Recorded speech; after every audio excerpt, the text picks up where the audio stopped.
un monde. RTGA, mieux qu'une chaîne, un monde.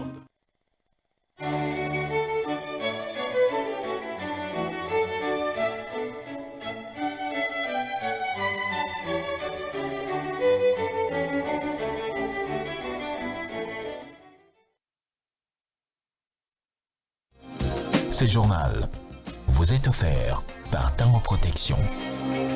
Illico Cash, ma banque mobile.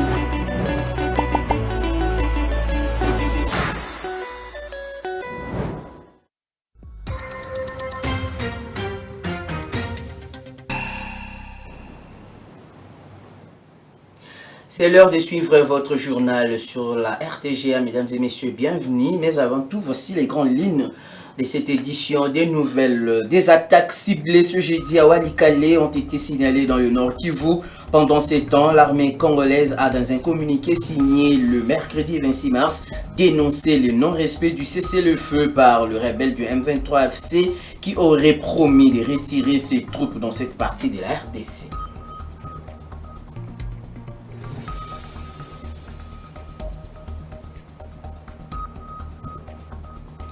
Des étudiants sensibilisés contre la guerre d'agression rwandaise. Ce jeudi, ce sont les étudiants de l'UNICIC qui ont été mobilisés par le mouvement citoyen éclairé.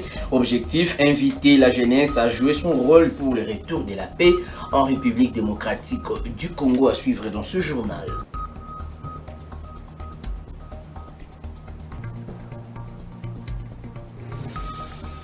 Et puis à Kinshasa, la route poids lourd totalise 10 ans depuis son inauguration. À l'occasion, une campagne d'écurage de ces caniveaux pour pérenniser cette grande artère de la capitale s'est clôturée ce jeudi. Reportage à suivre dans cette édition du journal. Voilà tout pour les titres.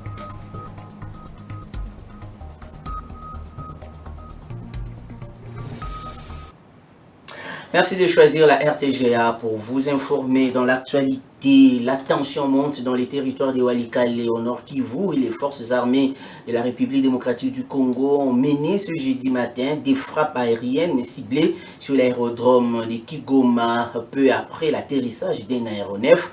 Dans un communiqué publié mercredi, les FARDC ont accusé l'armée rwandaise et les rebelles du M23 AFC d'avoir attaqué plusieurs de leurs positions à Walikale et d'avoir renforcé leur présence en hommes et en matériel. Selon ces communiqués, les attaques du M23 AFC et de l'armée rwandaise ne se sont pas limitées au Nord Kivu. Des offensives ont également été enregistrées dans le Sud Kivu, notamment à Mulamba et Boulongue, territoire de Walungu, ainsi que dans le haut plateau de Minembwe, dans les territoires de Fizi. Face à cette escalade, plusieurs sources locales confirment que les FARDC ont bombardé l'aérodrome de Kigoma dans l'avant-midi de ce jeudi en utilisant des drones et un avion de chasse Sukhoi. Et pendant ces temps, 354 jeunes de la province du Lualaba ont accepté d'intégrer les forces armées de la République démocratique du Congo afin de défendre l'intégrité territoriale. Mercredi 26 mars, ils ont embarqué avec joie vers le centre d'instruction. Bien avant, la gouverneure du Lualaba, Fifi Masuka Saini, a salué l'engagement patriotique et la décision courageuse de ces jeunes qui traduit une expression claire de leur détermination à bouter hors de nos frontières les agresseurs. Suivez les impressions de quelques-uns. On a intégré l'armée pour un peu sauver notre peuple. Nous devons soutenir notre président de la République, Félix Tshisekedi. Il s'est donné le courage de combattre l'ennemi. Et voilà, le mois passé ici, on a doublé les salaires d'un militaire. Il intègre l'armée que nous allons travailler pour notre pays. En tout cas, dans ce pays, je pour la maman gouverneur. Nous avons si ce courage, nous sommes pétants aux autres qui ne sont pas ça, voilà, on a sauté. Donc, on a un macamonio, ça va qu'on a contang, ça va s'occuper. Donc, on ne peut pas école, on a biso.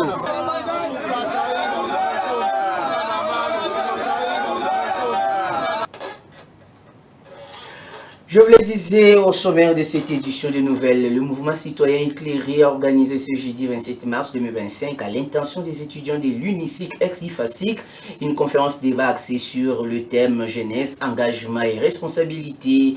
Occasion pour Hugues Boélé, président de cette structure, d'appeler la jeunesse congolaise face à sa responsabilité dans le retour de la paix dans la partie est de la RDC pour l'éclosion du développement de la nation congolaise. On fait le point dans ce reportage signé Dieu merci Diaka et pas tout bon.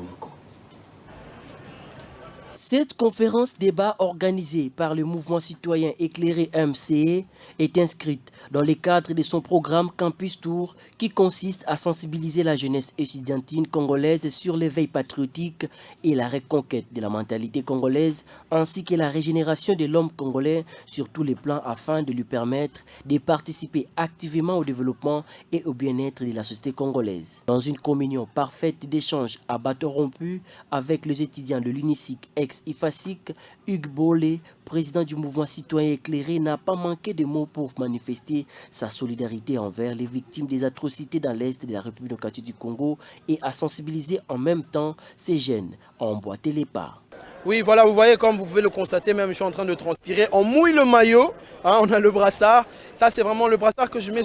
C'est pour dire à l'ensemble des jeunes dans l'ensemble de l'étendue de la République démocratique du Congo, c'est qu'on pense à vous, même dans les zones de guerre, qu'on est dans une situation solennelle et que ce n'est pas le moment de se séparer, c'est plutôt le moment où nous devons être unis et que nous, à chaque activité qu'on fait, on garde ce brassard rouge parce qu'il y a la guerre dans notre pays, parce qu'on estime que la jeunesse peut apporter sa pierre à l'édifice. S'agissant des consultations qui se déroulent en vue de la formation d'un gouvernement d'union nationale, Hugues Bolé estime par ailleurs que la jeunesse congolaise doit apporter sa contribution à l'édifice. Nous pensons que la jeunesse congolaise doit faire partie prenante des négociations, donner ses orientations, ses avis, parce que nous sommes sur le terrain, nous voyons comment les choses se passent. La jeunesse, elle est active et la jeunesse doit faire partie de ces négociations et aussi bénéficier du soutien du gouvernement. Le mouvement citoyen éclairé vise à catalyser un changement positif et à promouvoir une société plus juste,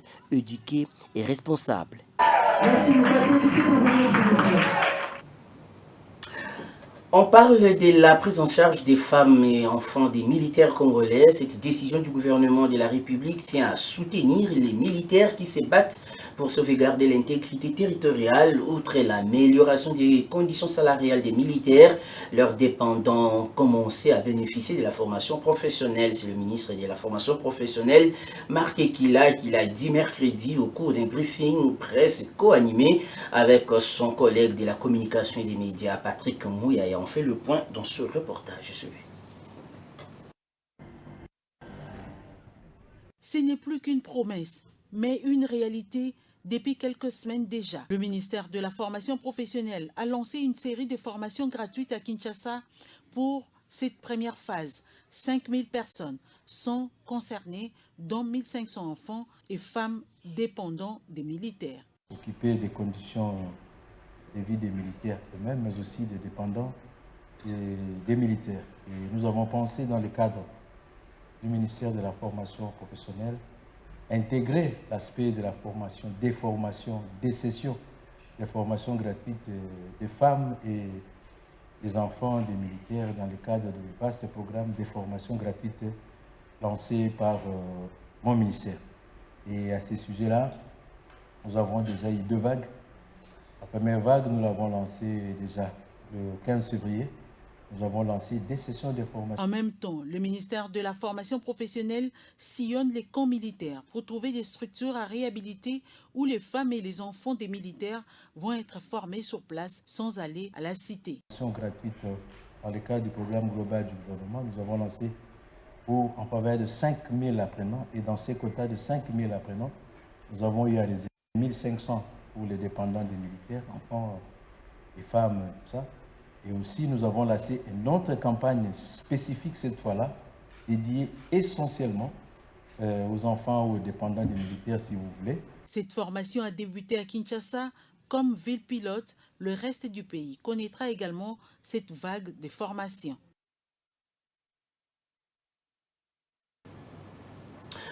Et puis le respect strict de la Constitution lors de la formation du gouvernement d'union nationale reste le souhait de plusieurs regroupements politiques reçus par le professeur Dr Casimir Bérande dans le cadre du 4e jour des consultations. Les hôtes du conseil spécial du chef de l'État en matière de sécurité l'ont également suggéré que le nouveau exécutif ait comme priorité la réforme de l'armée, l'amélioration des conditions de vie et du travail des militaires pour mettre la barrière aux ennemis du pays qui le fragilisent à tout moment. Reportage signé Nana Bwana et Clarisse Koko Kapalai.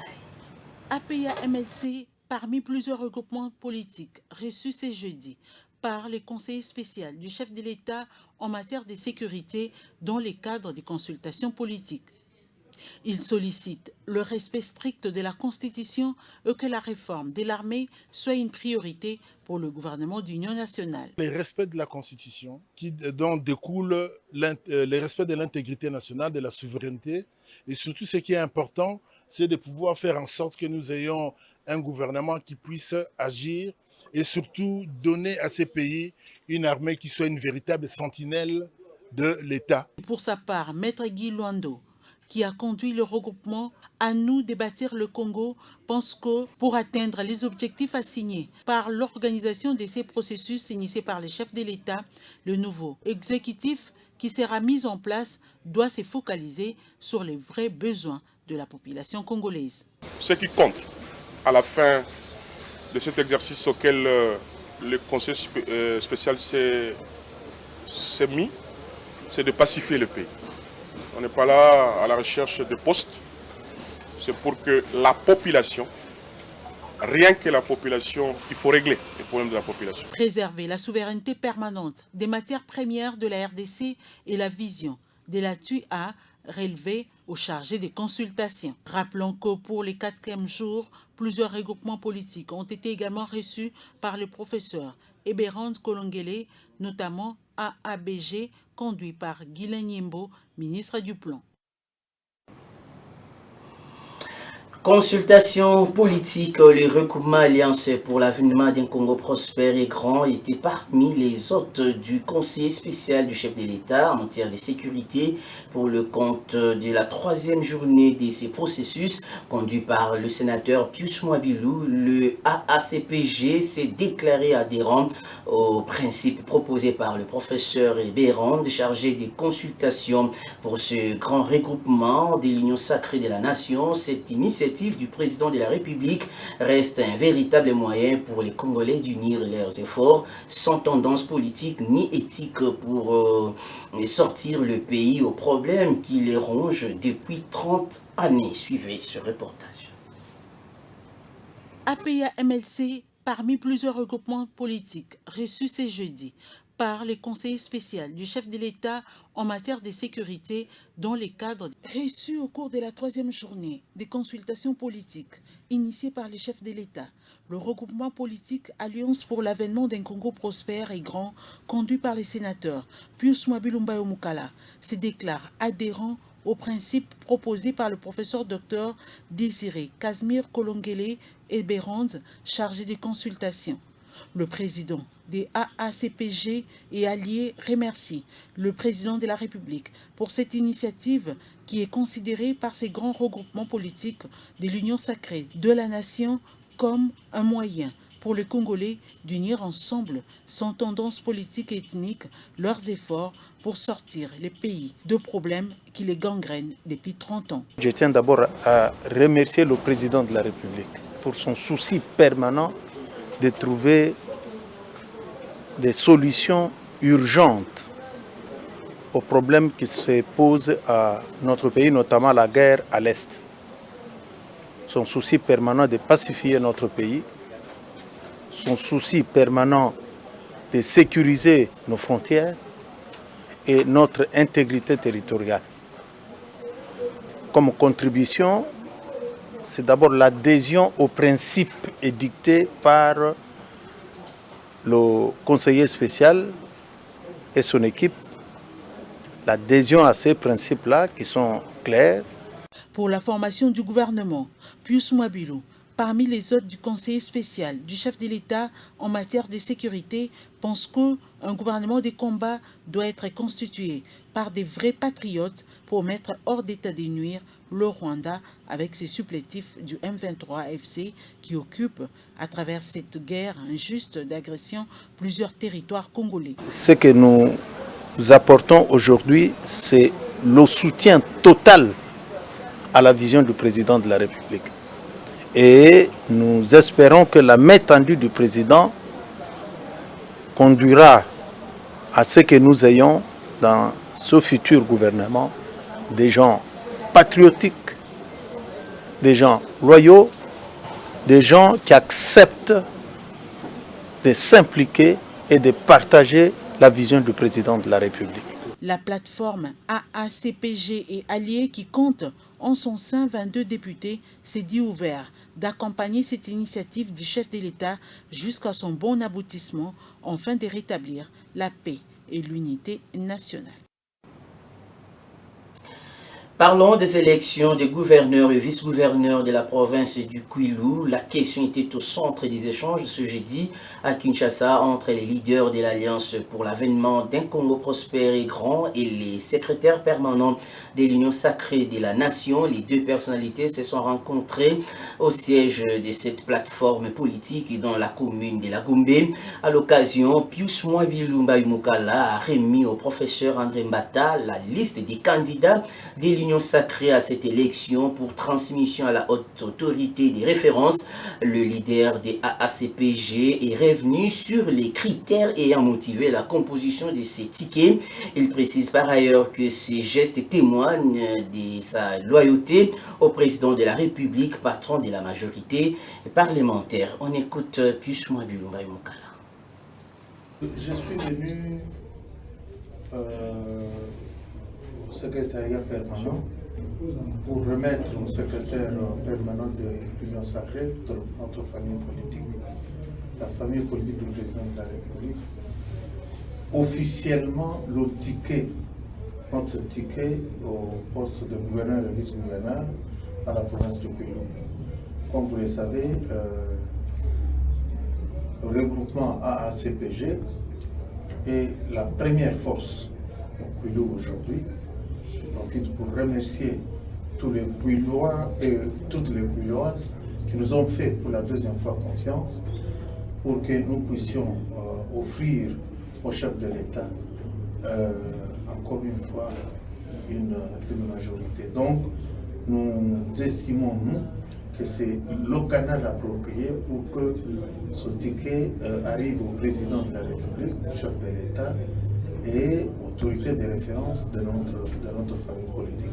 L'Union sacrée, c'est son affaire. La majorité, elle est sa majorité. Elle n'est pas la majorité d'autres individus, c'est sa majorité. Donc c'est à ce titre-là que nous sommes venus voir le secrétaire permanent pour lui transmettre officiellement cette petite liste afin que lui la transmette à son tour au acquis des droits, donc au président de la République, chef de patron de notre majorité. Et puis les FONAREV vient de franchir une autre étape de l'appel à candidature pour identifier plutôt les victimes des conflits. Cette initiative lancée par la direction générale du FONAREV vise à recueillir des dossiers des candidatures aptes à mener des enquêtes de terrain pour recenser les victimes et évaluer les préjudices subis. Pour l'appel à candidature, seule la province du Kasaï oriental se pointe la première avec près de 1500 dossiers. Le coordonnateur régional des FONAREV, Grand Kasaï, l'a fait savoir aux autorités de cette province. On fait le point dans ce reportage signé Solène Toumba Mfika. La province du Kasaï oriental ouverte pour accompagner le Fonds national de réparation des victimes FONAREV en sigle. Ceci se manifeste par l'engouement constaté dans les dépôts de dossiers d'appel à candidature des enquêteurs qui seront lancés sur terrain afin d'identifier les victimes pour leur réparation. Le coordonnateur régional de FONAREV, Mira Moulumba, l'a fait savoir aux autorités du Kasaï oriental. D'abord avec le premier président de la cour militaire de l'ex-Kasaï oriental, le procureur général Maurice Kamalama, l'auditeur de garnison, puis le gouverneur de province, Jean-Paul Mbouébois. Maître Mira Moulumba indique que ceci est une détermination du directeur général des FONAREV à apporter une réponse rapide aux victimes. Grâce à la volonté manifestée par le DG du FONAREV, nous avons cité M. Patrick Fata qui est dans la vision du chef de l'État d'accompagner les victimes, d'allouer des mesures réparatrices aux victimes et permettre aux victimes aussi d'avoir accès à la justice. dans l'espace Grand Kasaï, il n'y a que le Kasaï oriental où nous avons réceptionné un bon nombre d'enquêteurs. Je crois le quota réservé pour l'espace Grand Kasaï, je crois le Kasaï oriental a un quota plus élevé.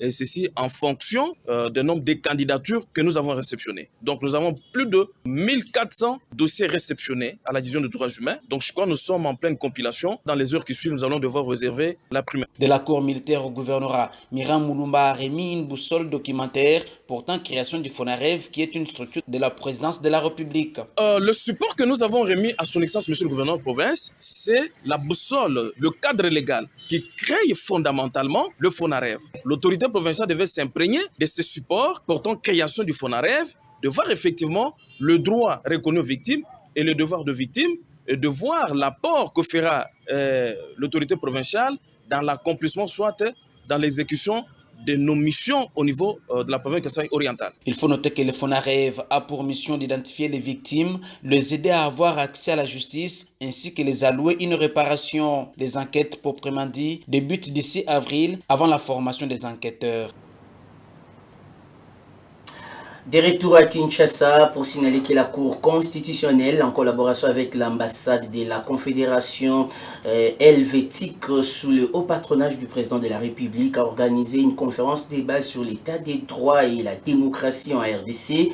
Objectif, examiner les enjeux cruciaux de la démocratie et de l'état des droits en République démocratique du Congo. Lors de cet événement, Dieudonné Kamolé Tabadibanga, président de la Cour constitutionnelle, a souligné l'importance de l'institution pour l'ancrage d'un état de droit démocratique en s'appuyant sur la jurisprudence. Elvis Sebama pour les détails.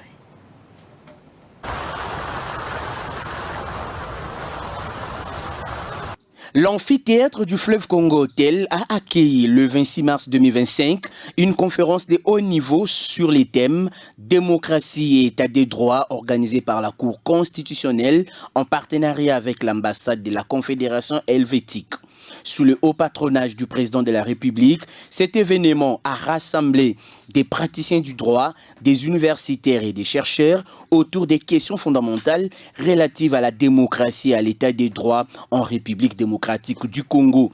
Dieudonné Kamolé Tabadibanga, président de la Cour constitutionnelle, a abordé le rôle crucial de cette institution dans le renseignement d'un état de droit démocratique en RDC, en se référant à la jurisprudence. La Cour est en effet l'institution chargée par les constituants de maintenir l'équidistance entre organes, entre deux ou plusieurs institutions. La conférence a non seulement suscité des échanges fructueux entre juristes, mais aussi a mis en lumière les défis et les opportunités pour une meilleure intégration des principes démocratiques et de l'état des droits en RDC. Cet événement constitue une étape significative dans la réflexion sur la démocratie et l'état des droits, rappelant à tous que la vigilance et l'engagement sont essentiels pour leur protection et leur promotion au sein de la société congolaise.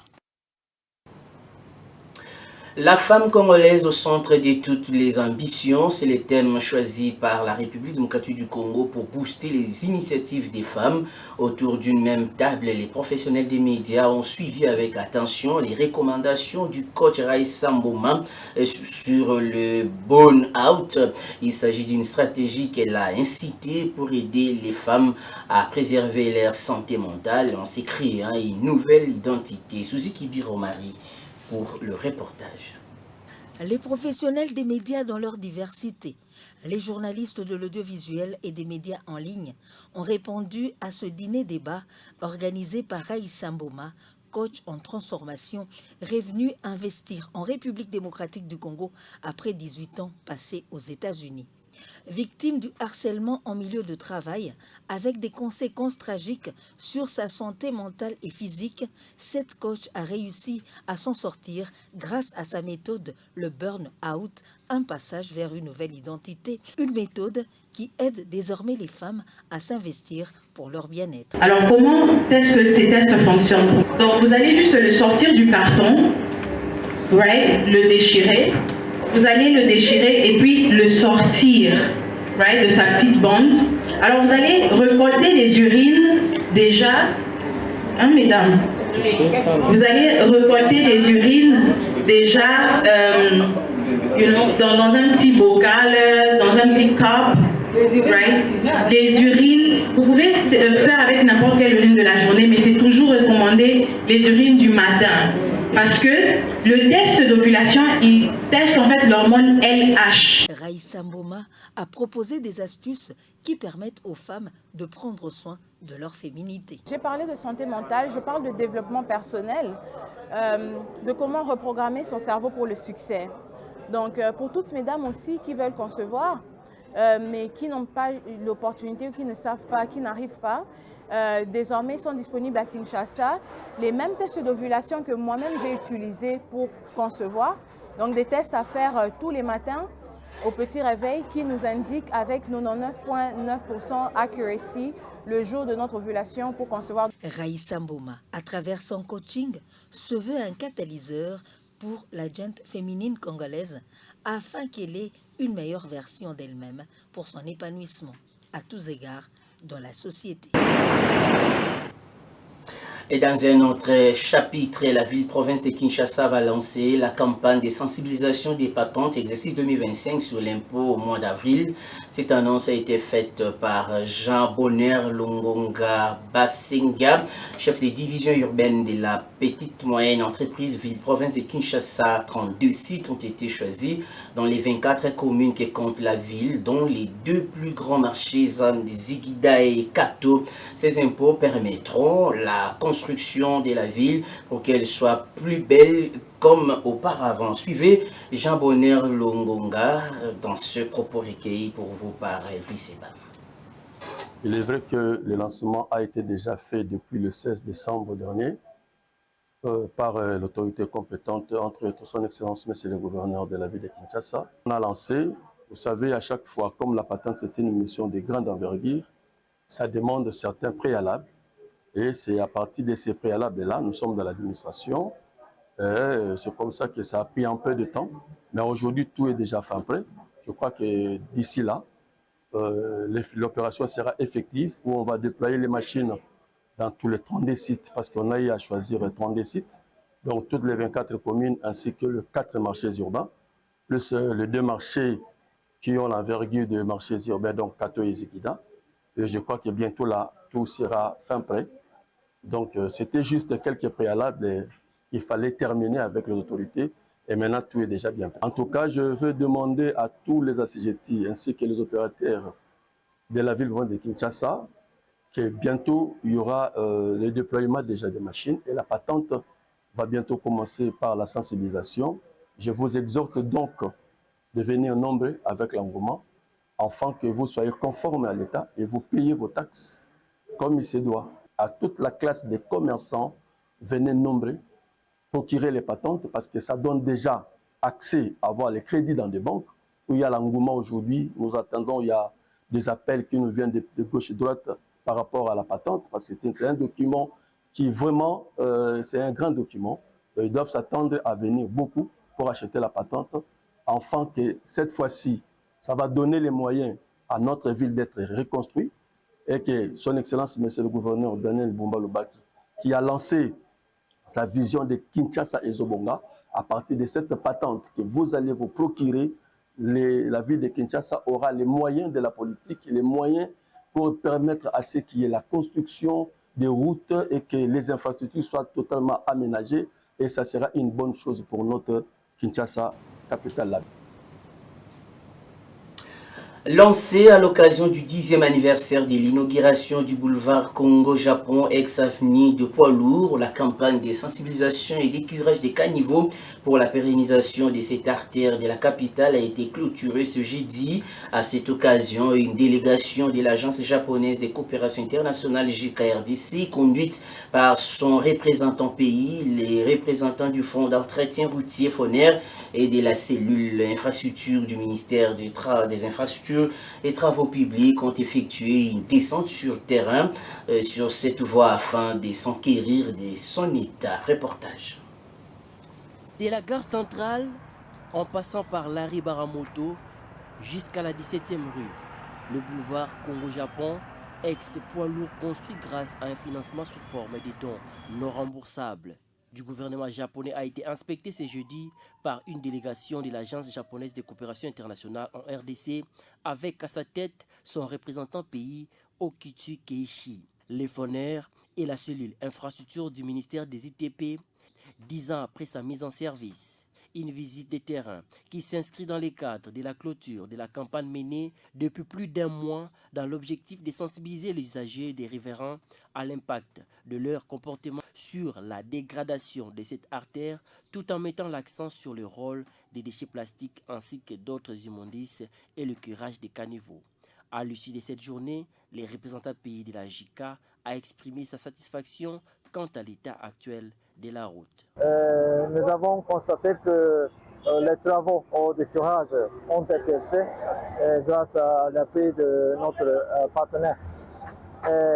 Mais le défi reste toujours. Il y a des efforts menés par le FONER et la ville de Kinshasa pour enlever des immondices. Malgré ces constants, réjouissant, les représentants des JICA a souligné plusieurs défis qui méritent une attention particulière, dont le manque de curage des caniveaux qui a été identifié comme un problème majeur à la base des inondations périodiques de la capitale congolaise. On doit doubler ou tripler nos efforts pour que les immondices soient récupérés et puis la route soit bien entretenue. Inauguré en février 2015, le boulevard Congo-Japon, ex-poids lourd, continue de témoigner sa résilience, malgré quelques comportements déviants de la part des usagers qui la transforment parfois en déchets publics.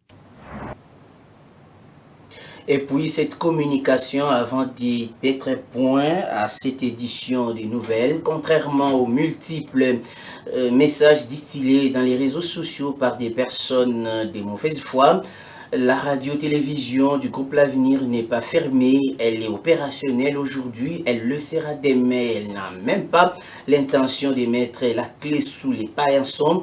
Pour ce faire, elle rassure ses nombreux téléspectateurs, auditeurs ainsi que ses partenaires qu'elle continuera à les servir avec autant de pugnacité et de compétences comme elle le fait depuis près de 30 ans.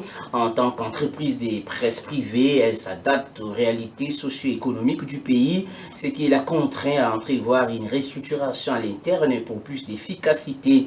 Message signé la direction de la RTG. On va rappeler les principaux titres de cette édition du journal. Des attaques ciblées ce jeudi à Walikale ont été signalées dans le Nord Kivu. Pendant ces temps, l'armée congolaise a dans un communiqué signé le mercredi 26 mars dénoncé le non-respect du cessez-le-feu par le rebelle du M23 FC qui aurait promis de retirer ses troupes dans cette partie de la RDC.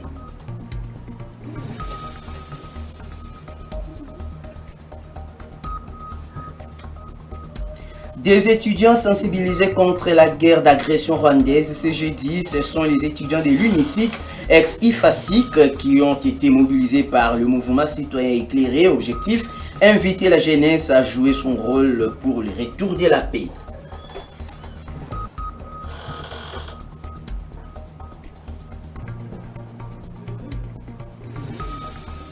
Et à Kinshasa, la route poids lourd totalise 10 ans depuis son inauguration. À l'occasion, une campagne d'écurage de ces caniveaux pour pérenniser cette grande artère de la capitale s'est clôturée ce jeudi. Vous avez eu le détail dans ce journal.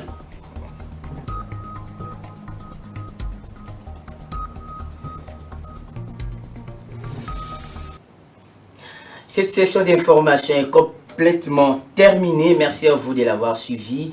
Et bonne suite des programmes sur les antennes de la RTG. Au revoir.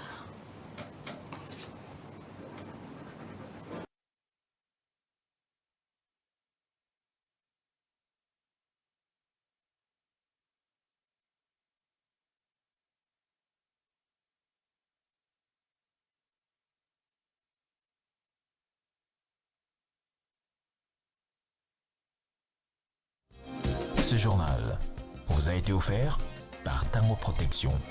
Illico Cash, ma banque mobile.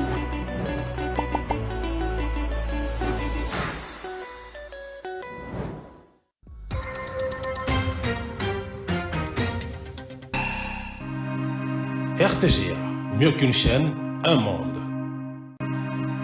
RTGA, mieux qu'une chaîne, un monde. RTGA, mieux qu'une chaîne, un monde. RTGA.